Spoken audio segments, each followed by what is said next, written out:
Okay, I'm not sure how well this video is going to go, but let's just get on with it anyway. Man, I am so tired, but this is going to be very interesting. This is Kat, the Crow-Winged Author here at the Magic Library, and today we're going to be talking about genres. Again, I think.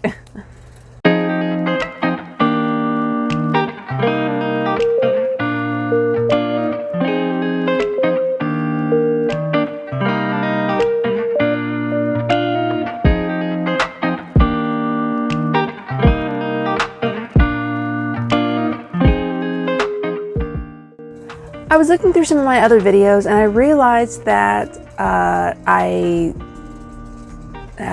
thought I had actually talked about genres at one point or another, and then it was like, no, you didn't talk about genres.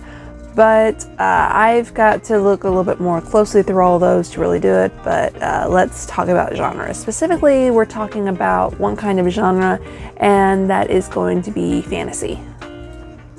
But before we get started with that, shameless plug number one, on the way.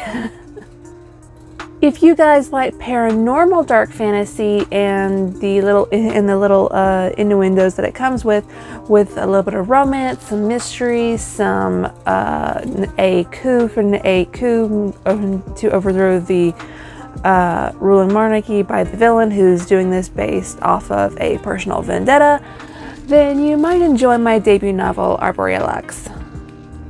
Arborealux follows the journey of our very beautiful protagonist, Luxalia, who is in fact an Astroblood. She is someone with a very, very pure spirit. And let's just say that her journey starts out rocky and it only gets more dangerous and intriguing as she goes from the barracks and the outskirts of the city of Ipsity Terma all the way up to the royal estate. And she has sort of taken it upon herself to find out what happened to the last Astroblood before her, the twin sister of the Dampier who saved her life, and also her namesake. But there is some romance, there's some mystery to it, and I hope you guys will enjoy it. If you guys are interested in buying it, please go down to the description below and click on the Amazon link. It's also available for you to get on any of the online stores for many of the main book retailers, Books A Million, Barnes & Noble, and several other places. So if you don't want to go specifically to Amazon, you can always go to your favorite book retail store, online store, and you can get it there. And with that out of the way, let's get into our video about the fantasy genre. For those of you who are watching this and you think of fantasy, you're probably thinking of stuff like you're probably thinking of epic fantasies. You're probably thinking of Lord of the Rings. You're probably thinking of The Hobbit. If you are familiar with any of the movies that I've talked about, for example, Inkheart, that also classifies as a fantasy. The odd thing about it is that fantasy is a very, very large umbrella term for this specific style of story, and it drastically depends on what is in the story and what is just, how do I say this? And it depends on the story itself, but it also depends on the elements of the story itself. Most fantasy stories have dragons, most of them have knights. That is not always the case. A perfect example of this is Jenna Marassi's books, the Savior series. Those are technically dark fantasy romance, and the reason for that is that it is in fact a made-up country. It is a made-up, and there is a made-up system of rules for a certain event. There is a made-up event, and there are it gets weird. And I guess that's sort of the element for fantasies anyways, that they're allowed to get weird without it seeming like utterly fantastical and impossible. I like to sort of say that fantasy is what we can imagine, and it is bound by the limits of our imagination.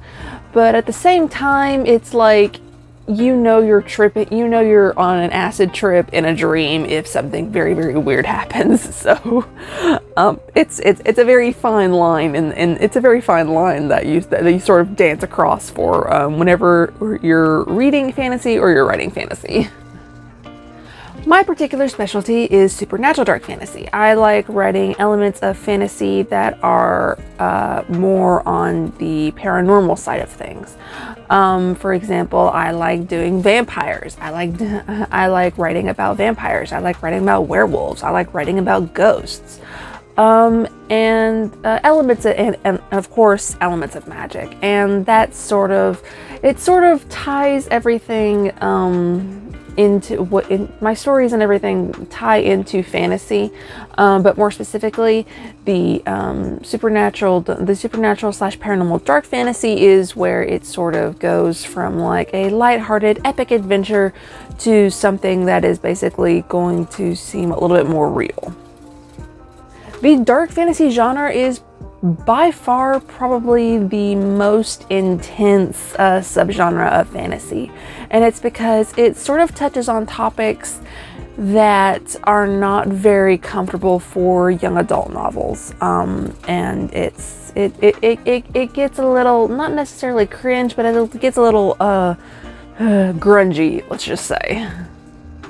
Going back to Jenna Morassy's books again as an example, in the companion novel to the first book of the series, the first book of the series being The Savior's Champion, the second book of the series is the companion novel The Savior's Sister, and that basically is just Layla, the main character of that particular novel, going about and sort of being morally gray in a way. She's trying to stop this.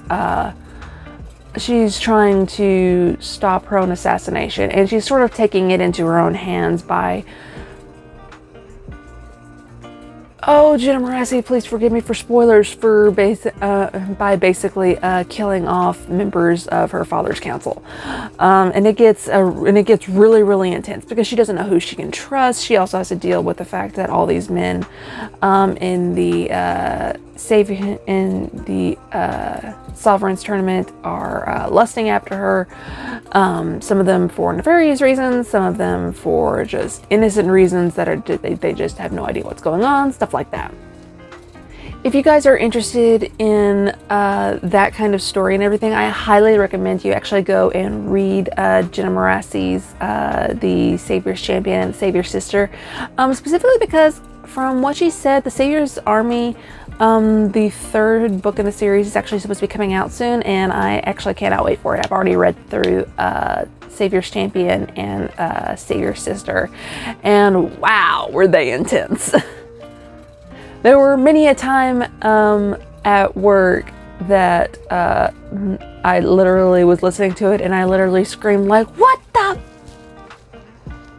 So yeah, let's just say that it was like, it was intense. And I like elements of a story that sort of make you go literally like WTF all the time, because it's just like, it's the kind of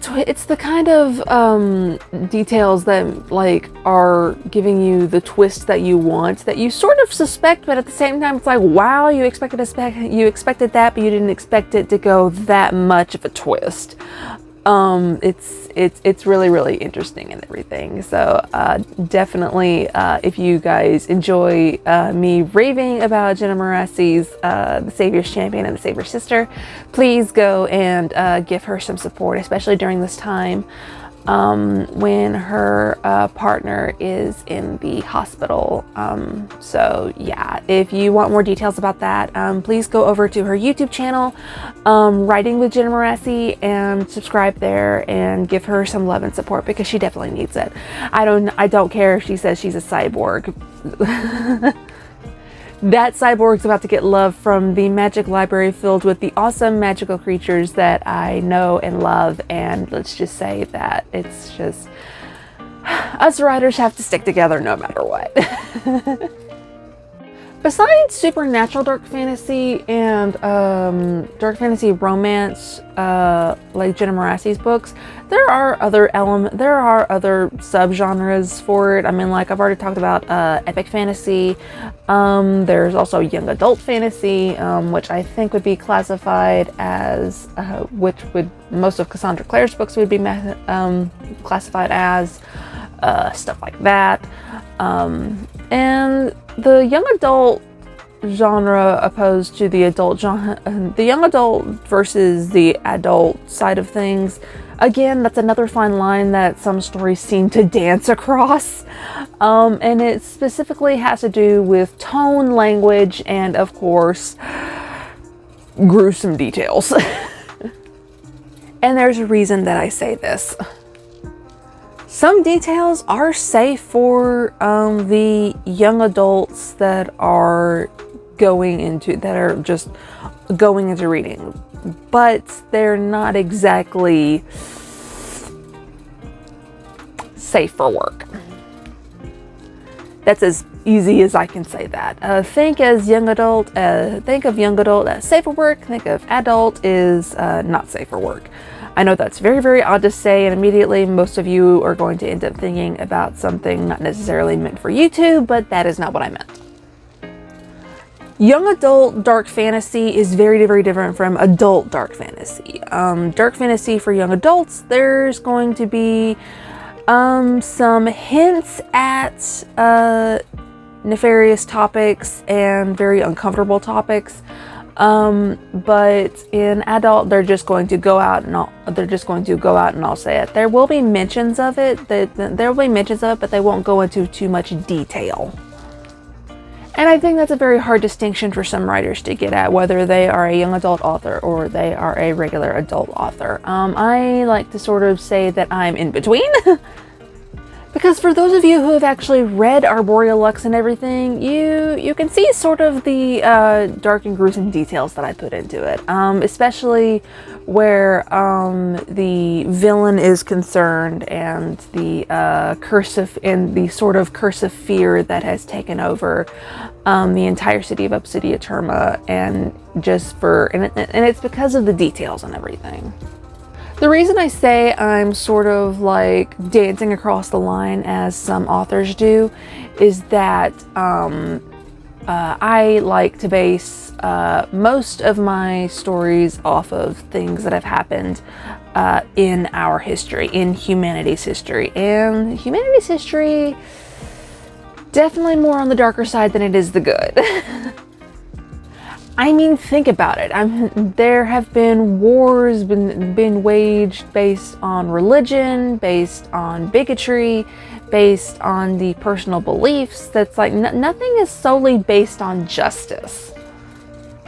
Do you think the Crusades were based off of justice and wanting to claim the Holy Land for perfect rights? No! The Crusades were based on religious racism. Basically. The Roman Catholics were constantly trying to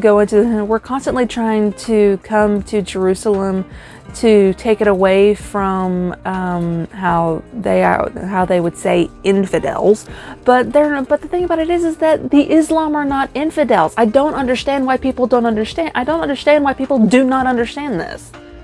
I'm not about to go into a religious tirade right now, but I will just say this: religion doesn't matter at all. Religion is sort of weird for me to put into my writing and everything, specifically because I know it's sort of a delicate topic, along with politics, sexuality, stuff like that. But the goal of a writer is to make your writing more believable. And taking things from history, and especially some of the atrocities that humanity has done towards each other, towards the planet, and towards the ecosystem, is stuff that I like to put into my stories as a sense of realism, because humanity is always on that very fine line between righteous good and righteous evil.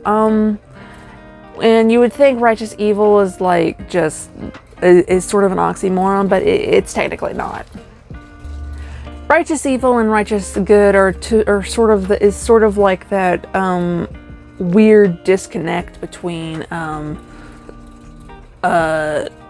neutral good and neutral evil in Dungeons and Dragons. The odd thing about righteous evil is that from the person's point of view, one person's point of view, it can be seen as totally atrocious in nature, but the person committing said atrocities may be doing it for an act of revenge. They may be doing it for just to prove a point, to save it, and to prove a point, to save the people that they're closest to, stuff like that. In the business, we like to call this morally gray. By whatever means necessary, that person or character will do things to achieve their goal, no matter if they're good or they are bad. And humanity, of course, is the most perfect example of this. We are perhaps the most morally gray people that the universe will ever see in its entirety. Now, of course, you may be thinking, what does this have to do with the fantasy genre? Everything. The fantasy genre is unique because you see elements of our history within the environment of a fantasy novel, no matter what it is. And I will give you a sort of perfect example. A few years ago, Netflix came out with this movie called Bright, and it was basically a more fantastical setting of LAPD, except it had with centaurs, pixies that were more like pests, orcs, elves, dwarves, and stuff like that. And it took place in Los Angeles, which is probably one of the most diverse cities in the entire country of the United States. And it goes just whole heavy-handed into saying that and in its racism against orcs. Because think about it, in our basis for the expectations of fantasy are from Lord of the Rings and The Hobbit. We have J.R.R. Tolkien to thank for those awesome stories. But at the same time, there is an element of racism to it. And in the movie Bright, Will Smith, unfortunately, is sort of tested in those beliefs. He is an African-American human male, having to deal with the fact that his orc partner sort of let him get shot. But the thing about it is that nobody would pay attention to the orc side of things. And it's really interesting to see how they actually sort of become more of partners on the police force. And everything because of the story that's going on. So yeah, I always say that it's like it's an interesting movie social wise, but story wise it sort of needs a little bit of work. Bottom line is that fantasy can have a sense of realism to it, and that's specifically because of what we add from what we know of our own history.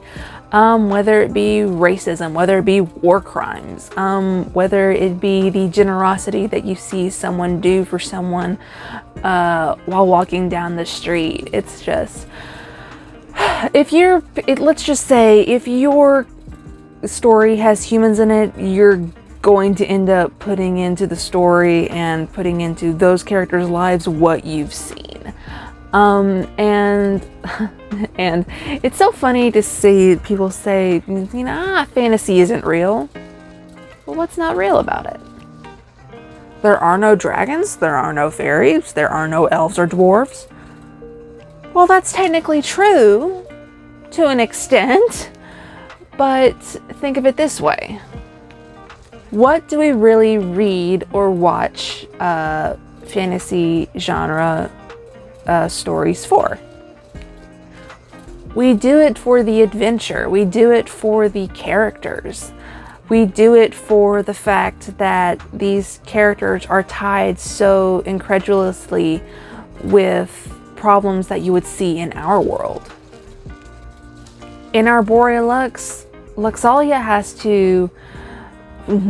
to follow these visions and try to find out what happened to Luxia, to find out what had happened to her, and to find that solace for this Dampier that saved her life, but she still barely knows.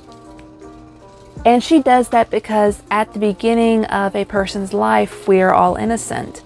The thing about Luxalia is that when she wakes up, she has absolutely no idea who she is or what kind of person she is. She sort of emulates our innocence as newborns, as new people brought into this world, and we just don't know any better.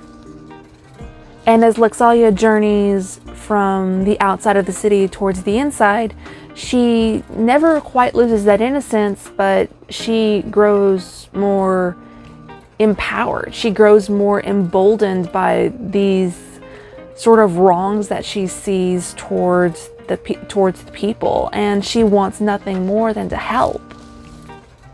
Where some people see her as sort of just sort of someone who causes trouble, there are others who absolutely agree. She doesn't necessarily incite rebellion, but she does signify that change is possible and that there does need to be a change.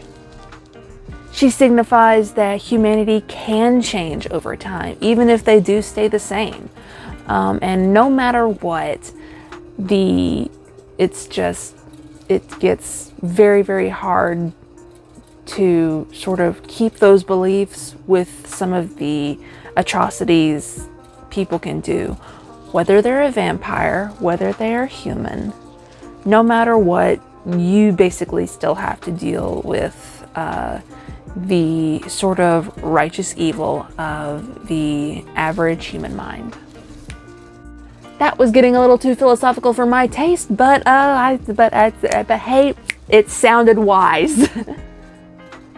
And that is it for this video. I hope you guys enjoyed it a whole lot. I hopefully will be able to do the video for Black Butler tomorrow with my mom. It all depends on her mood, because my poor mother, please, to whatever deity or religion or just whatever you do, to whoever you pray to, please pray for my mom. She's still looking for a job, this poor woman, and it's sort of stressing her out. And as the only daughter and her best friend, I try to relieve as much stress as possible. If you guys liked this video, please drop a like and a comment down below, and in the comments, tell me about your favorite fantasy. Tell me about what you like about it. Tell me about your favorite fantasy that sort of just dances on the line between reality and fiction. I'd be interested to see what you guys come up with. If you are not subscribed, please subscribe and ring that bell for more notifications for more videos like this. And also hop over onto the Otaku Section, the companion channel to this one, and do the same thing. The Otaku Section is basically my place to not only, like geek out and get excited about anime and everything. It also goes into it also analyzes stories from a storytelling point of view. And since I am a writer and a storyteller, let's just say that It is something that is sort of unique and sort of at the same time. It's just like, yeah, it's anime. So yeah. The link for the Otaku section is down in the description below. If you want to support my channel with more than just liking, subscribing, commenting, and ringing the bell for more notifications, you can also go down and support me by going to my Ko-Fi account and buying me a coffee, or you can go to my merch store and buy some of the merch for Arborea Lux and everything. I've got more designs coming up on there soon. Ko-Fi is an account that allows you to tip me on a monthly or a one-time basis at whatever cost that you want. Either way, it really helps me with just continuing with the channel. My merch store is very much brand new. I'm doing it through Printify because Printify is a print-on-demand store, and you can upload your designs on there, and you can just and wow, do they look incredible when you when you see them in print. I have designs for Luxalia, I have designs for Silas, I have Cassius and Luxia, sort of as the little spectral pair that I have them as. I have stickers, I have shirts, I have tumblers, I have mugs. I am going to be coming up with some more designs soon. Some of them are going to be some of them are going to be quotes from quotes from the channel, some of them are going to be quotes from the book, and then one of them is actually a quote that I'm doing from my mom from the Crow on the Road Michigan migration. And if you want to know what it is, you're gonna have to watch that series to find out. The link for the store is down in the description below. And of course, the link for my book is down below as well. So if you guys are interested in paranormal dark fantasy with a little bit of romance, a little bit of drama and horror and mystery, and also a plot to overthrow the ruling monarchy by the villain who's doing this based off of a vendetta, then you may enjoy Arborea Lux, and that can be found in the Amazon link in the description below. If you have read the book, please drop me a review on whatever site you bought it from, or on Goodreads. Those reviews help the book to get out there and to share it with more people. So please, if you've read the book, please leave me a review on any of those sites. If you want more updates about my channel, or real life, or my writing endeavors, then please go down to my socials below and show me some love on there. Give me a follow and a like. I've got a author page on Facebook. I've got Twitter. I've got Instagram. I have TikTok. I need to get back on TikTok because I've still got to promote my book, and I've also got to I'm also starting to promote the Seraphim trilogy, because the Seraphim trilogy, the first draft, is almost done, and I will probably be hopefully be through with it by the end of the year, hopefully. If not, I will probably get done with it in around January, February of next year. So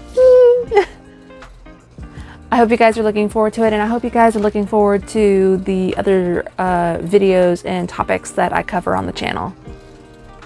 If you guys have a topic that you want me to discuss, please put it down in the description below. I'm interested to hear your thoughts, and of course, I would love to talk to people. This has been Kat the Crow-Winged Author here at the Magic Library, and remember, there is a world that lies beyond the cover of a book, and it's waiting for you to immerse yourself. So go grab a book, grab yourself a beverage, and spend some time today just escaping into a story. Bye, guys.